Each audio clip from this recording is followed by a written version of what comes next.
Welcome to another episode of Equity Mates, a podcast where we explore what is possible in the world of investing. If you've just joined us for the first time, a massive welcome to the community. We have a massive episode today. I used massive twice there. Anyway, my name is Bryce, and as always, I'm joined by my equity buddy, Ren. How are you? I'm very good, Bryce. I'm very excited for this episode. It is the 12th of September as we release, and you know what that means. It means we are halfway through Super September. Yep. How's your September going? Broadly, it's going well. Now, we should say that as we push more and more into YouTube, we have more of an international following. And there were a few questions, what is super? Oh. So we should just be clear that tax advantage retirement savings account September doesn't roll off the tongue as well. But superannuation is our 401k if you're listening in America, or lifetime ISA if you're listening in the UK. Yeah. Canada has something else like an RSPA or something. I don't know. Canada, you know what you've got. Yeah, I know the girls who run The Curve. Yes. Vic and Soph, they call super the 20-year holiday fund to give a bit more. That's good. I like that. To give a bit more realism to it, I guess. Yeah, but as we get into this episode, a reminder to check your super, the fees that you're paying, the settings that you've got it on, and if you've got any duplicates. That's what we're doing this September. Yeah. But let's get into today's episode. We normally start with news, but we're actually going to take aim at a news organization in a little twist to kick things off. We're bringing back investor confessions, and then we're going to introduce a new segment, What Makes It Great. Yeah, feels like September is the month of new segments here at Equity Mates as well as super. Now let's start with not financial advice. This is not financial advice. This segment is where we celebrate some of the worst financial advice going. It's off the back of our weekly wrap on Instagram, so make sure you're following us on Instagram. And today we are taking aim at 60 minutes. Yes, we normally look at social media, but this is one of the biggest news shows on one of the biggest TV networks here in Australia. Yeah. I would say that most hard journalism has left the building at our commercial TV networks, 7, 9 and 10, except for the news bulletins. You don't get a lot of like long form reporting, except for a show like 60 Minutes. Is that fair to say? Yeah, no, that's fair to say. Yeah. Okay. Yeah. I'm not sure. Look, I don't watch a lot of 60 Minutes because I don't necessarily see it as the hard-hitting journalism that I'm after. No, I'm not saying it's hard-hitting journalism. I'm saying it's commercial TV's version of hard-hitting journalism. Yes. Yeah? Correct. Yeah. Well, we were certainly hit hard when we saw the journalism that they brought on a couple of weeks ago. They brought a commentator from the US, an economist, Harry Dent Jr., to talk about the Aussie housing market. And rather than us summarizing what he said, we're going to play a clip that we think is worth listening to. It's about 2.5 minutes, but just trust us, it's worth listening to. Owning a home has become out of reach for many Australians. Which brings us to another problem. House prices are too high in Australia. US economic commentator Harry Dent says it's a worldwide issue that's been years in the making. The greatest boom in history was from 1983 to 2007. Natural boom. All since 2008, all the stock markets since then around the world, and especially, it's all been totally artificial, totally funded by stimulus, which is not sustainable and is basically just not good. Having that much stimulus in the economy is like taking a powerful drug. It cannot work out well. You got to detox it at some point. That's what this is, a worldwide detox of debt and real estate and financial asset bubble. For Australia, Harry has grim news. He warns house prices will plummet. If you buy a house now, I am predicting you could lose as much as 50%, give or take, in the coming years. Are you truly saying that people's homes are going to fall by 50%, half the amount they're worth today? US already fell average home 34% in the last downturn, and 50% for upscale homes. And people said that couldn't happen. Okay, this is a bigger bubble. When is this crash going to happen? I think it's going to start in the second half of 2024 in the U.S. and spread. I think the U.S. is going to start a recession that spreads around the world because this is a global phenomenon, especially the real estate bubble. It's everywhere. It's a dilemma made even more complicated in Australia because houses are in such short supply. For a young person, I mean, my advice is very simple. If you have not bought your first home yet, do not. And for those who do have a home, if they can, Harry reckons they should sell now, at the top of the market. If you sell now, you're going to be ahead of the crowd. And then when things go down, you're going to be able to buy at least twice the home for the same price and mortgage. That's the bonus. Two things for me here. And let's remember that this is hard-hitting journalism on a flagship news show on Australian TV. Firstly, I'm pretty sure we've done some of his stuff before on our Not Financial Advice. Yeah, because he writes a lot. He's a newsletter writer. Overseas, US commentator. Look, this is not a storyline that is new news. I remember 2017, 2018, people were talking about a crash. 2020, people were talking about a crash. This is not new news, but for me, this is just someone who wants to get some headlines, and nothing hits Australians more emotionally than telling them that the houses are going to crash. Yes. Full stop. Yeah. I think where we should go from here, Ren, though, is this isn't the first time he's said something like this. Yes. Now, we should give a hat tip to the ABC's Media Watch for pulling these clips together because we've pulled them from their research. But Harry Dent has a history of doing this. So that was him in 2024 on 60 Minutes. Here's him in 2023, also on Channel 9's Today Show. One outspoken US economist is predicting the biggest market crash in our lifetime. Yay. Harry, morning to you. That's quite a frightening prediction you've made. Walk us through what you expect will happen. Or how about this, also on Channel 9 from 2022. Is now a time for people to be buying property if they're looking first-home buyers? No, you have to wait another couple of years. I'm seeing property prices are going to go down 40 to 50%. So he made the same call 2 years ago. Yes. In which house prices around Australia have gone 50% the other way in some markets. Yeah, true. But look, this isn't a new prediction from Harry Dent. And so far we've just targeted Channel 9. But they are not alone in getting the alarmist economist on to generate headlines. How's this from 2011 on Channel 7's Sunrise? If you're a young couple, do not buy a house if you're getting married for another 3 years and let the crash happen and then this greatest sale in history. I mean, who doesn't like a sale? Imagine buying stocks and real estate 50, 60, 70% lower. I mean, he's right there. Who doesn't love a sale? But look, so he's been pushing this story for almost 15 years now. Yes. But just 2011. Yeah. Since 2011, house prices have doubled. Yeah. More than doubled in some cases. Bad financial advice. Terrible financial advice. Yeah. Irresponsible programming from the 7 and 9 people who continue to platform this guy. And just like the idea that Australian housing is going to fall 50% by next year, stupid. Yeah.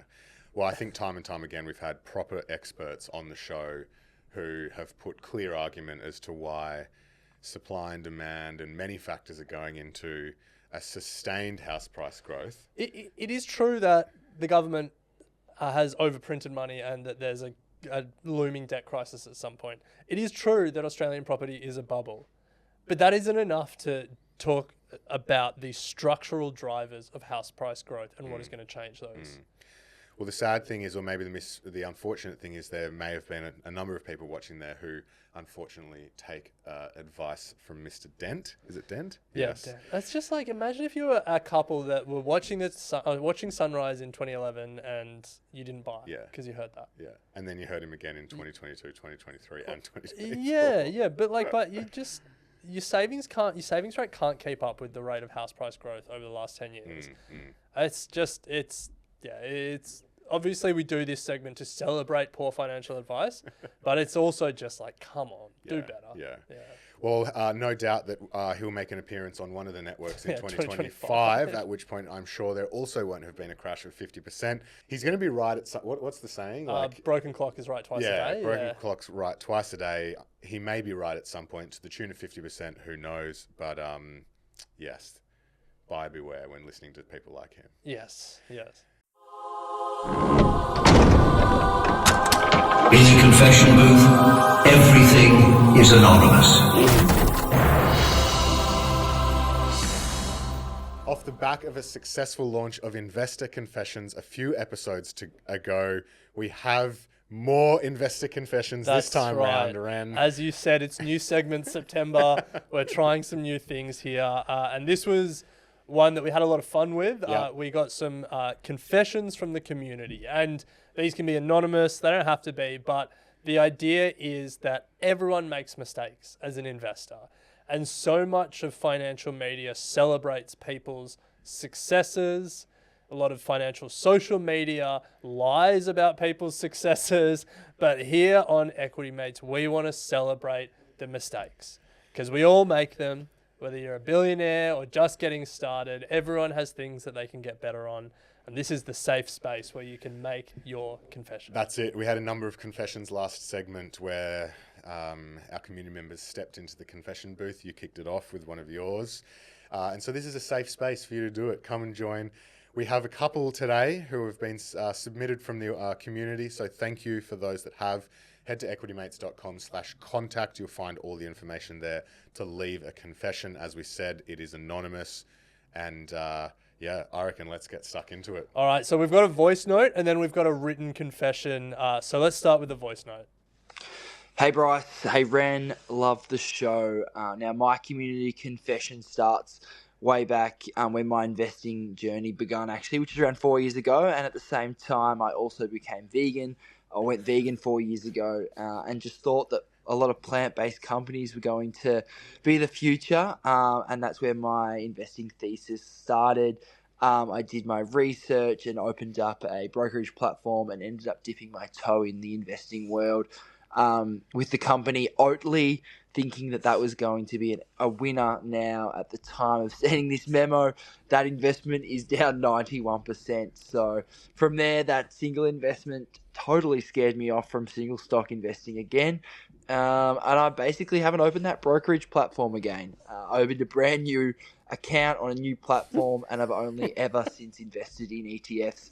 I've got 2 core ETFs that I dollar cost average into, and my version of fun investing now is not into single stocks, but general thematics that I sort of believe in, and that's how I kind of look at the risque side of investing now is through themed ETFs as opposed to single stocks. So thanks to Oatly for my journey and how I got to. Love it. What a confession. What a confession. Thank you for bringing that to the confession booth.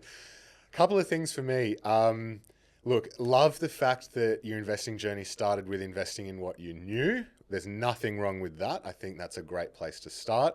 The investing journey is reminiscent in some way of yours, Ren, where the first investment ended up being one where you lost a lot of money. I'm looking at Oatly now, and it feels like this community member bought at the peak. If it was 4 years ago, it is down 96%. So that's tough. But I think pivoting, not giving up on the investing journey and pivoting is the important thing here. Can I just say, starting a new brokerage account, kind of genius? I pay that. Just get out of sight, out of mind. Like there was a world where you could have just sold the stock, claimed the capital loss as a tax benefit for future capital gains, but you said no.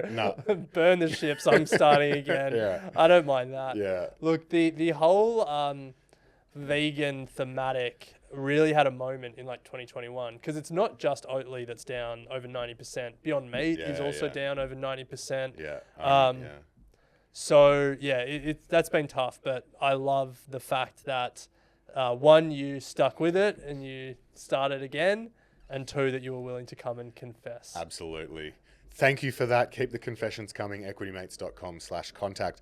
Now, the second... We should say you probably should sell it and claim the tax benefit. Yeah, well, not financial advice. Now, the second one was written in, so we've brought our producer Soph in to read it. Soph? Hello. Hello. Just like last segment, you did an excellent job at reading them, so take it away. Well, this one is a little bit confronting, so just hold on to your boots. Hi guys, I love the concept of investor confessions, so I wanted to share something to get it off my chest. Juicy. But please keep me anonymous. That's why I've written in rather than sending a voice note. So you get to be voiced by me. Congratulations. About 6 months ago, my fiance and I combined our finances. We had a joint spending account for a while, but after getting engaged, we decided to go further and combine our salaries into one bank account to do everything together, pay off our mortgage, spend, save, and invest. But rather than updating our bank details with work, we agreed to just transfer our full salaries into this new shared bank account and then manage our money together from there. Now, in the past few months, I've had a realization about my fiance. He is a shit investor. He's great with the money basics, don't get me wrong, spending less than he earns, investing the difference. But what he invests in is crap.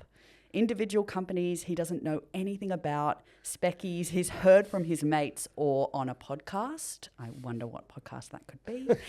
And when I call him out on it, he gets defensive, and it absolutely does my head in. So here's my confession. I recently got a pay rise at work, but decided not to tell him. Instead, I just keep transferring the same amount of money into our joint account that I was and have been pocketing the difference. Right now, it's sitting in a high interest savings account, earning about 5%. I'm thinking about transferring it to a broker and investing it. I feel a bit guilty about not telling him, but I would do it again. I'm not really looking for advice. I feel pretty good about it. I just want to get the story off my chest and wanted to tell someone about my secrets. Again, please keep me anonymous. Wow. Wow. Juicy stuff. Thank you for stepping into the Investor Confessions booth. Certainly a juicy one here. Yes. Wow. Yeah. Honestly, fair play. Fair play. Yeah, I don't know about this one. I feel like this might be a bit more of a needing some honesty in your relationship rather than an investing decision. I don't know. What do you guys think? If the agreement is that you're transferring salary, that's the agreement. Sure. Yeah. No, or just sit him down and be like, you're a shit investor. Oh, it sounds like she has. True. When I call him out on it, he gets defensive. True. Or maybe just, if you start investing and if she starts investing and shows that she's a better investor and then present the information that, hey, I'm actually better at this than you, maybe let's think about this. Yeah. Then that could work.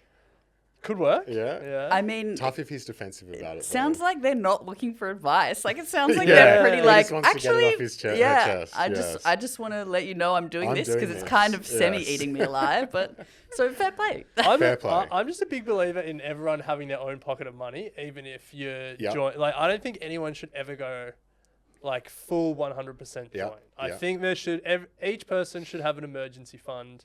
Separate. So personally, the way we do it with Harriet and I is rather than transferring salaries together and then starting from there, it's a transfer of a predefined amount into everything joined, and then you have, if that makes sense. Yeah, then you have leftover. And then that's your runaway fund or whatever you like to call it. Yeah. Having your own money. Yeah. And joint, obviously, to do bits and pieces, but you never know. All right, well, look, we love that confession. If you want to confess anything, it doesn't have to be as juicy as that. It can be... We want juicier. Well, I mean, if you've got a juicy confession, True. Please bring it in. But, look, this is a safe space to share what is on your mind or the mistakes that you're trying to work through. So hit us up. Link is in the show notes if you want to join in. New segment again. New segment September. It's called What Makes It Great, and we're unpacking Nvidia. Yes, we have spoken about a lot of great companies over the journey. And in this segment, we really, want to understand what it is that makes them so good. Yeah. Yeah. This, it could be that they have a, great management team. It could be that they have a great competitive advantage. Whatever it is, we want to try and understand it, because chances are if we can identify it in these great companies, we can start to identify it in other companies that we might want to invest in. Yes, because per Mark Twain's quote, history doesn't repeat itself, but it often rhymes. Yeah, in this case, you could say something similar for great companies. They never look exactly the same, but they share similar features. Yes. So there's been plenty discussed about the financial results of Nvidia, but we don't often discuss as much the factors that have led to such financial success and share market returns, and what has really driven this company to greatness, or at least well on its way. Let's start by establishing how great it is for people that are not familiar with Nvidia. So, it has more than a 70% market share in AI chip sales, despite competing with Google, Amazon, Meta, IBM, and others. Share price up more than 1,000% since October 2022. We shared this on our social media last week. 76% of employees are millionaires now. 1 in 3 are worth more than $20 million. And let's put that in absolute numbers, though. 76% of 3,000 employees. No, 30,000. Oh, sorry, 30,000. 30,000. Yeah, that is the power of an employee share scheme. That is nuts. Nvidia has a $3 trillion market cap. It is up there with Apple and Microsoft. They're the only companies that have reached that mark. It has profit margins above 50%.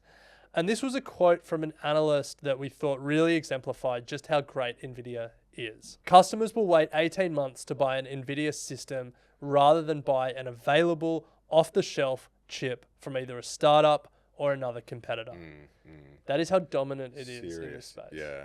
But a reminder that this chip maker doesn't even make its own chips. It uses TSMC to actually do the manufacturing. So let's unpack what actually makes this company great. Yeah. What you just said is like brushed over a little bit. Like it doesn't even make its own chips. Yeah. A lot of reliance on TSMC. Well, I mean, if you invested in TSMC or if you invested in ASML, the Dutch lithography player that is a monopoly and a crucial supplier to TSMC, you would have done very well with both of those companies as well. Yes. Yeah. But that's not what we're talking about today. We're talking about Nvidia. So, what makes it great? We've kind of pulled out 4 key features that are things that sort of really set Nvidia up, and I guess are things that we should be looking for with other businesses. So the first, and this is one that we hear a lot from expert investors, is that it's founder-led. Now, Jensen Huang he's been the head of the company, co-founded it, been the head of the company for 31 years now, founded in 1993, and just the best. Yes. Incredibly dedicated. Yeah, amazing. Expects a lot from his workers. He's a headline act, well known for wearing a black leather jacket. Yes, yeah. There was a serious strand of social media that was speculating, because in a recent interview he wasn't wearing a leather jacket, and people were trying to figure out what that meant. It's like, come on, guys, we've gone too far here. He also has the best LinkedIn in the game. His LinkedIn has 2 jobs. Yeah. Dishwasher, busboy, and waiter at Denny's for 5 years, and then Nvidia founder and CEO for 31 years. Yeah. Now, look, that's his LinkedIn game isn't the reason it's such a successful company, but I think that there are examples time and time again, and also experts come on the show time and time again that often show the relationship between a founder-led business and its performance. And it not only drives a lot of interest from an investor standpoint, but when you have someone like Jensen leading for 31 years with such passion and I guess a clear idea on where this company needs to go, then the results speak for themselves. And the reasons that it makes sense, like one, founder-led companies, like the founder to found the company in the first place had a vision and was willing to take risks and was entrepreneurial, and like that continues as they continue to lead the business. Secondly, like they're truly long-term thinkers about this. Like they've dedicated their lives often to build these businesses. So they're thinking long-term and they're trying to forecast where the world is going long-term. And then thirdly, like their whole net wealth or like the majority of their personal finances are tied up in the success of the company. So like their incentives are truly aligned with shareholders. And you compare that to like the managerial class of CEOs, there's nothing wrong with them, but those three incentives there aren't there. Like they're not as entrepreneurial, they're much more like managerial. They just want things to be ordered for their short stint as leading a company. They're not long-term thinkers because the average tenure of a managerial CEO is like, 3 to 4 years. And their personal net wealth isn't tied up in this one company in the same way. So their incentives aren't as aligned. Yeah. So when we're looking at what makes great companies, when we're looking at other companies being founder-led, that's a big one to look at. And he's worth $104 billion. So kudos to him. And that leads to the second point, which is they've really led like a step change in technology in this sector. Yeah.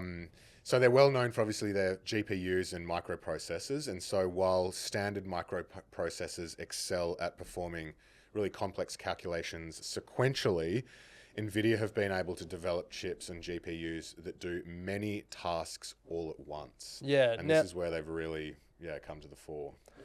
And we should be clear, like the first GPU came out in 1999. Like the application of this technology wasn't clear when it was developed. The takeaway here is that if you had recognized that there was a step change in the technology, like that's a hallmark that this could be something in the future. Yeah. Well, a bit of jargon, GPU being a graphics processing unit, FYI. Leads to our third point, which is they were early, Ren, when it came to identifying what now seems obvious, and it's here and it's dominating AI. But they didn't start out like that. It started in the video game. Yeah. They started in video games. That was how Nvidia became a thing. But really, if you go back to 2012, researchers used GPUs to achieve human-like accuracy in tasks such as recognizing a cat in an image. Yeah. Now, if you just pause there and you think, okay, this GPU can now do a recapture, point out all the crosswalks on the photos as well as a human can. Yeah. Like that doesn't seem like a monumental breakthrough, but obviously we're not as close to all this as Nvidia are. But for them, they realized what it meant, and they turned every aspect of their company to advance the new field. That's a quote from Jensen recently. They spent more than $30 billion in a decade. They became integral to this AI revolution. And so, if we start to look at the ingredients, and obviously hindsight is 2020, but like if we see a founder-led business that had an early technological breakthrough and then sees something and starts dedicating all of their resources and all of their focus towards this new application of their technology in an era where all of the other major technology players didn't see it, all of the big tech companies didn't see it, you start to see, okay, there's like a different view of the world emerging here. It's reminiscent of Zuckerberg going hard on metaverse, though. It is. I mean, he did pull the pin on that. That's a bad example of, but a good example of it is when Zuckerberg absolutely internally disrupted Facebook as it was then, and said mobile is the focus in 2008. The iPhone had only been released in 2007. This was an early bet, and it was a company-making bet for Facebook at the time. Absolutely. So it is, yeah. And then the final point is it's community-driven, and what we mean by that is everyone is so reliant on this company. Yeah. Well, not even everyone's so reliant on the company. Everyone builds on Nvidia first. So when we speak to professional investors, they'll often say what they do to research a company is they speak to management, which we can't really do as retail investors, but they'll also do channel checks. So like, what do suppliers think of the company? What do customers think of the company? What do competitors think of the company? And I think if you did channel checks on Nvidia now, but 5 years ago when AI was starting to emerge as well, everyone built on Nvidia first. And like that is a hallmark that like the people that are closest to the technology have a clear preference in terms of what technology is the best. Yeah. And like that's become like a self-reinforcing cycle, because the more people that build on Nvidia technology, the more applications there are for Nvidia technology, the more use cases that emerge for its technology, which then increases demand for that technology. Love it. So 4 key takeaways there for Nvidia and what makes it great. There are plenty more, but this company's going to be around for a while. Let's put it that way. So the question then is really like, how do you find the next one? And that's the hardest thing with investing. And it's easy for us to look in hindsight at a great company and say, here's what made it great. The hard thing is then to do all the work, to trudge through all the companies that are out there and try and identify it again. But I think the point of this segment and what we want to do as investors is just continue to internalize these lessons about what makes great companies, because naturally then when we see the next one, hopefully we've learnt the lessons from the previous one. If you have a company that you would like us to have a look at and understand what makes it great, head to equitymates.com/contact. There's the ability for you to leave that there, or hit us up on our Instagram DMs. We'll make sure we pick it up. But Ren, that brings us to the end of today's show. If you enjoy or take value from the show, we would really appreciate if you could leave a rating and a review in your podcast app. It helps it go. It helps us get in front of new equity mates and help them on their investing journey. Similarly, if you want to leave an investor confession, a reminder, you can head to equitymates.com/contact. Leave the confession. It can be anonymous. As you heard, we can get Soph to read it out. Or we'd love to get a voice note from you. Great to chat stocks and markets, when we'll pick it up next episode. Sounds good. Equity Mates. I will say this about investing. Everything you do learn is cumulative. What I learned at 20 is useful.